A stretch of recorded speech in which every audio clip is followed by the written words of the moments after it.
Kenapa Namanya sih Islam? Cynthia De Kenapa Freitas. mulu? Perempuan ini mengaku mantan pendeta yang masuk Islam setelah mendengar suara azan. Channel-channel YouTube bersimbol Islam menyambutnya gembira. Video Cynthia diterima sebagai mualaf di sebuah masjid menjadi viral. Sebuah channel menurunkan judul, "Pendeta asal Maluku Cynthia Teresia De Freitas menemukan hidayah dan mengucapkan syahadat." Kanal YouTube yang lain menulis, "Hidayah suara azan, pendeta cantik di Maluku jadi mualaf." Dalam video itu hadir Cynthia yang bercerita tentang perjalanan spiritualnya. Dia lahir pada 1995 dengan orang tua Ambon dan ayah Belanda.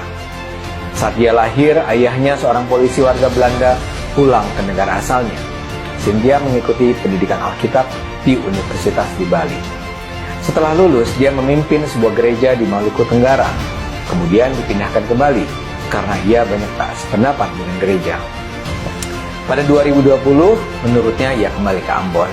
Dan di Ambon untuk pertama kalinya ia menyatakan mendengar suara azan berkumandang.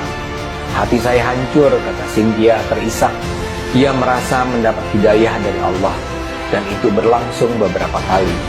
Ia memohon kepada Allah untuk menolongnya, dan Allah pun mempertemukan dia dengan banyak orang yang membawanya masuk ke dalam Islam. Kini dia mengubah nama menjadi Siti Rahma Fadilah. Benarkah cerita itu? Tidak jelas. Yang pasti cerita Cynthia sudah langsung dibantah.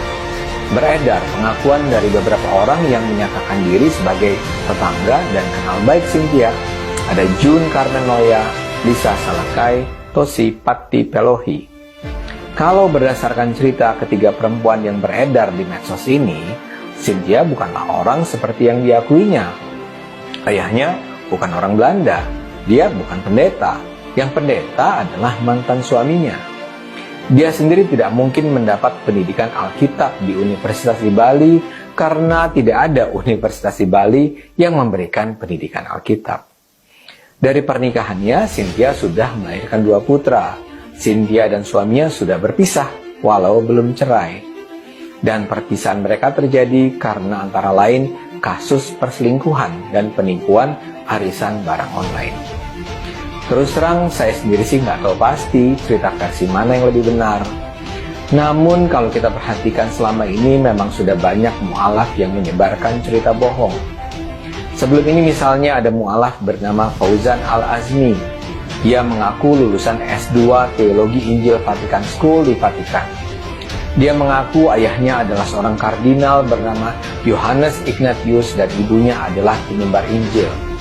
Tapi belakangan diketahui dia itu bukan mu'alaf. Dari dulu pun dia sudah muslim.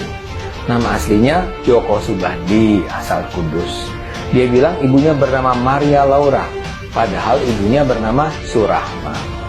Joko memang penipu berat.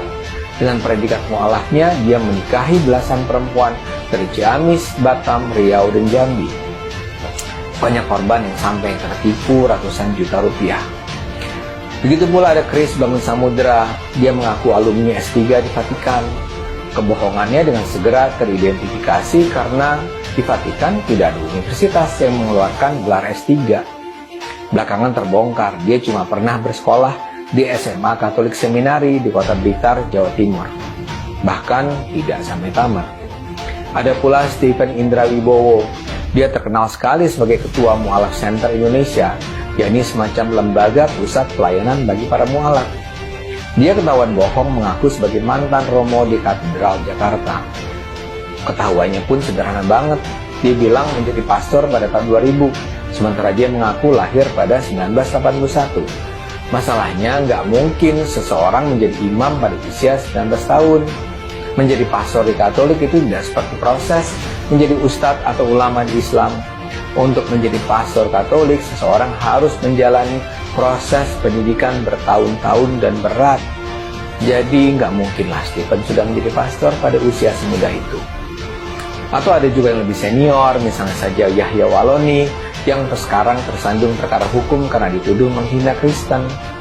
Dia juga mengaku sebagai mantan pendeta, dan mengaku sebagai pendiri dan mantan rektor Universitas Kristen Papua.